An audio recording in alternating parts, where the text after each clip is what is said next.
Good morning everyone. आज है 5 सितंबर और चलिए हम अपना पढ़ते हैं editorial.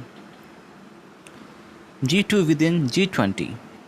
G2 with in G20 का मतलब G20 के भीतर में G2।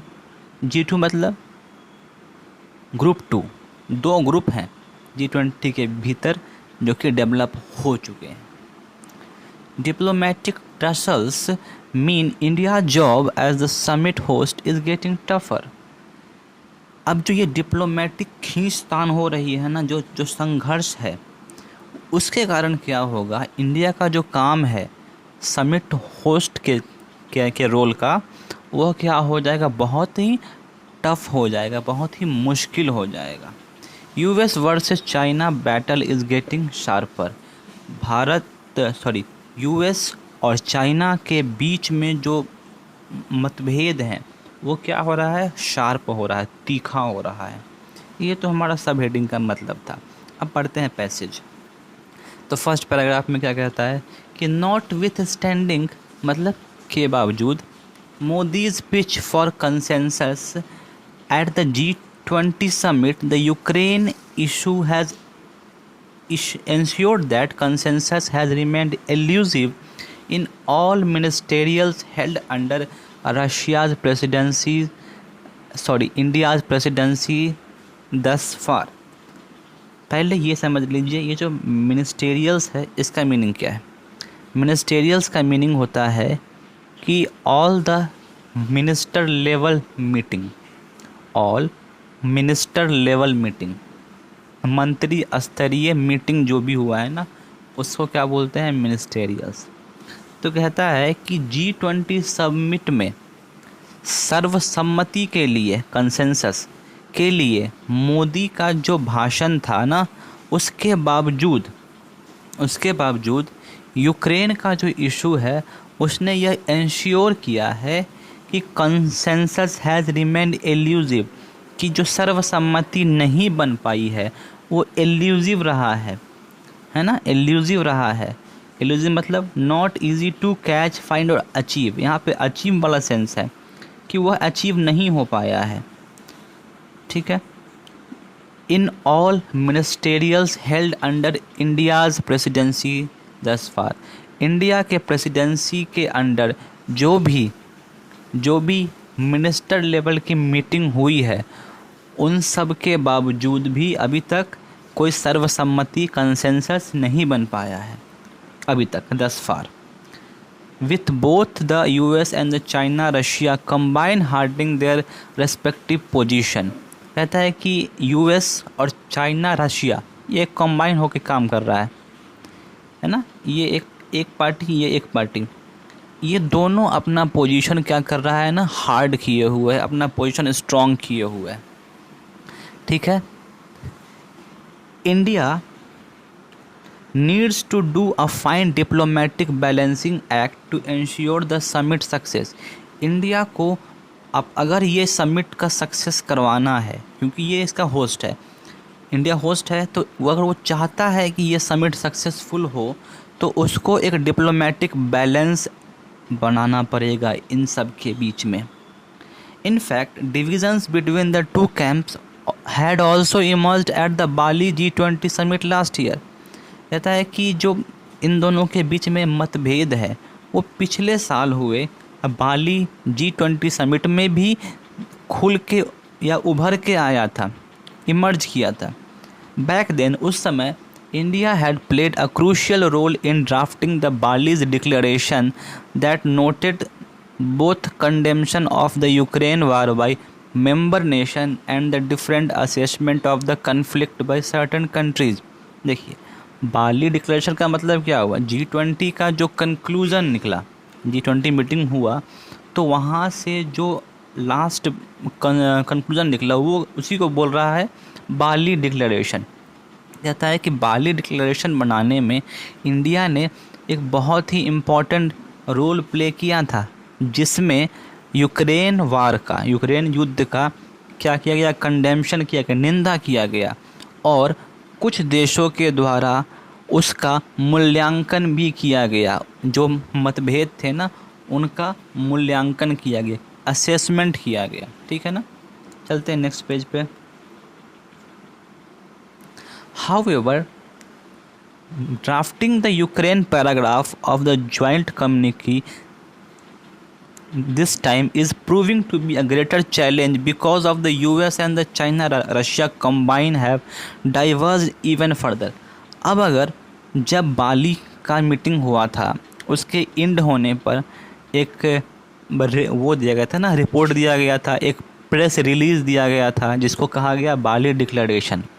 उसी तरह यहाँ जब होगा तो यहाँ भी एक प्रेस रिलीज़ निकालना पड़ेगा, निकलना ही चाहिए, इंडिया डिक्लेरेशन जिसे कहा जाएगा शायद। तो यहाँ जो जॉइंट कम्युनिकी मतलब कि संयुक्त रूप से जो प्रेस रिलीज़ होगा, विज्ञप्ति होगा, वह निकालना इस बार बहुत ही ग्रेटर चैलेंज होगा, चैलेंज हो रहा है, प्रूविंग है, ING लगा हुआ है कंटिन्यूअस में। तो क्या होगा, बहुत ही मुश्किल होगा। क्यों?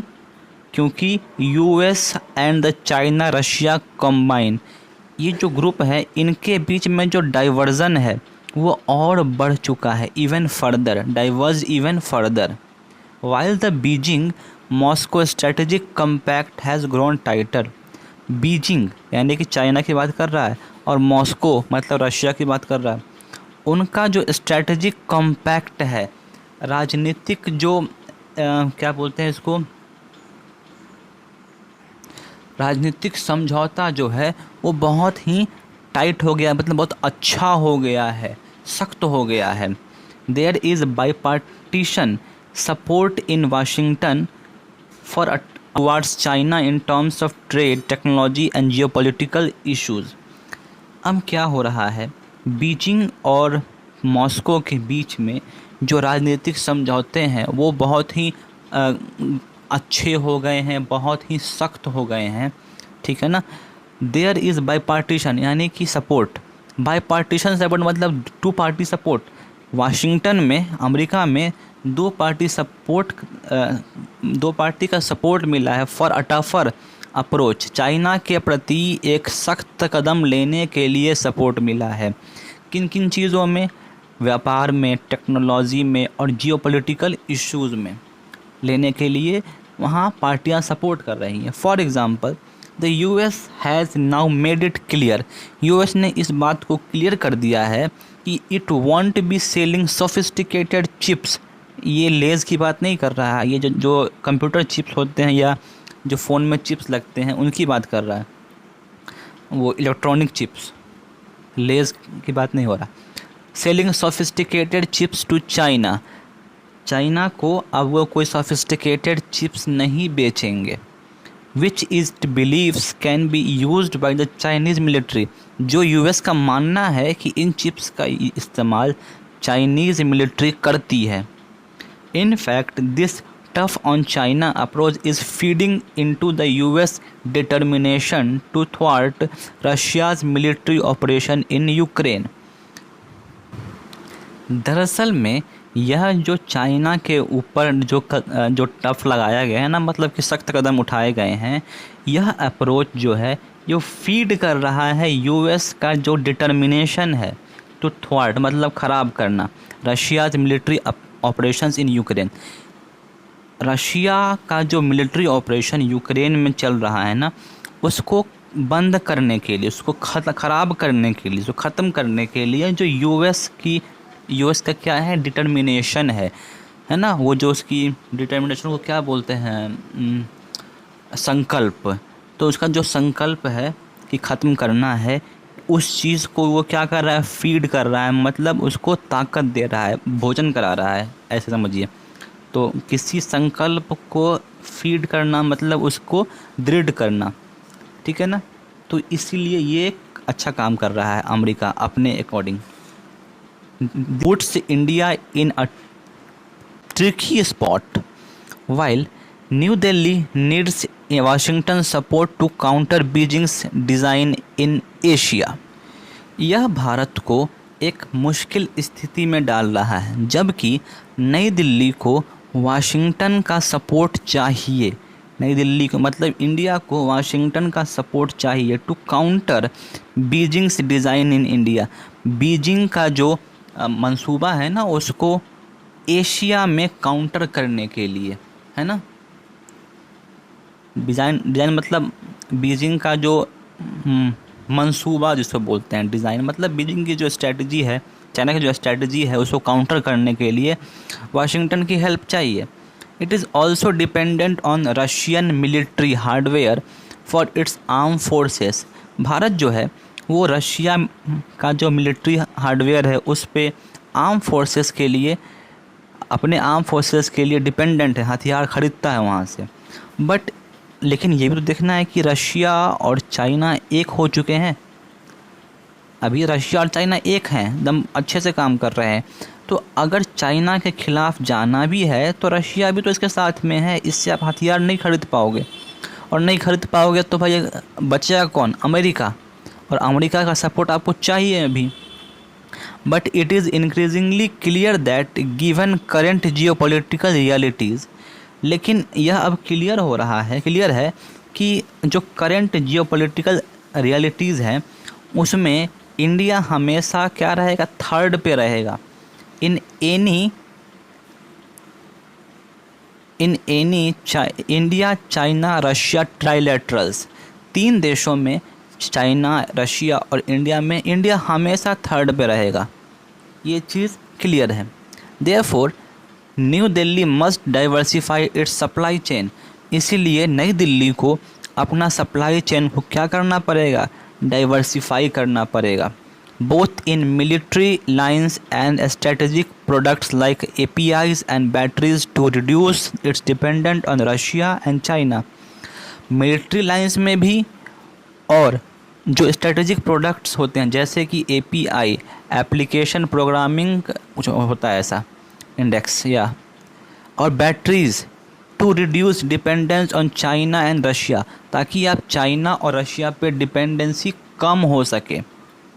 ठीक है। On G20 India's proposal to include the African Union in the grouping is a good move. G20 में इंडिया का जो प्रपोजल है ताकि अफ्रीकन यूनियन को इसमें शामिल किया जाए, यह एक अच्छा कदम है। लेकिन there appears to problem there too, लेकिन वहाँ भी कुछ समस्याएं उत्पन्न हो रही हैं। If the union is allowed in, अगर यूनियन को यानी कि अफ्रीकन यूनियन को अलाउ किया गया, it may temper moves to divide the G20 into 2 camps. ये क्या करेगा ना कि पूरे कम्युनिटी को 2 हिस्सों में बांट देगा। एंड दस keep the focus on global south, और जिसके कारण क्या होगा कि सिर्फ जो फोकस होगा वो ग्लोबल साउथ पे होगा। But there is no escaping the widening strategic security gulf between the US and China Russia. अगर ये नहीं भी होता है तो भी क्या होगा ना कि जो US और चाइना और रशिया का जो गैप है वो क्या हो रहा है? गल्फ बन चुका है, स्ट्रेटेजिक सिक्योरिटी गल्फ, एक खाई बन चुका है। इसको पार करना करीब करीब क्या है? मुश्किल है, वाइडनिंग मुश्किल होगा। India G20's managers have their task cut out. India के जो G20 मैनेजर्स हैं उन्होंने अपना काम ख़त्म कर लिया है। ठीक है ना, क्योंकि इंडिया में G20 मीटिंग होना है 9 और 10 सितंबर को। आज हो चुका है 5 सितंबर को, 5 सितंबर हो चुका है। तो ये हो गया। अब थोड़ी सी बातें जान लेते हैं जो मैंने लिखी नहीं है यहाँ पे, बट आज पढ़ना है। फर्स्ट जो मीटिंग हुई थी G20 की, वो कहाँ हुई थी? यूनाइटेड स्टेट्स में। ठीक है। उस समय इसके होस्ट कौन थे? तो जॉर्ज W. बुश। ठीक है, ये हुआ था। अब कौन से साल में हुआ था ये 2008 में हुआ था। ये जानना ज़रूरी था। अभी जो हो रहा है इंडिया में, जो हो रहा है वो 18th है, 18वां G20 समिट है। ये कहाँ हो रहा है? न्यू दिल्ली में हो रहा है ना, इंडिया न्यू दिल्ली में।